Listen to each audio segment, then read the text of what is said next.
தனது தயாரிப்பில் உருவான காக்கி சட்டை படத்தை எக்ஸாம் டைமிலும் வேர்ல்டு கப் டைமிலும் ரிலீஸ் செய்ய வைத்தவர் தனுஷ் தான். அந்த படம் ஓடு ஓடென்று ஓடி படத்தை வெளியிட்ட எஸ்கேப் ஆர்ட்ஸ் நிறுவனத்திற்கு லாபம்.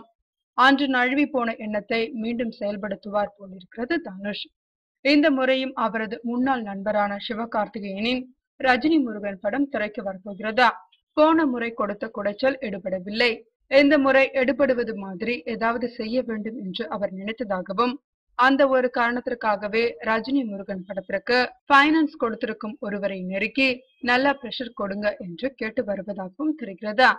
சம்பந்தப்பட்ட பைனான்சியரும் தனுஷும் வெகுகால நண்பர்கள் என்பதால் இந்த விஷயத்தில் அவர் வீசும் எல்லா கற்களும் பின்னணியில் இருப்பது தனுஷ் தான் என்றும் பேசப்படுகிறதா?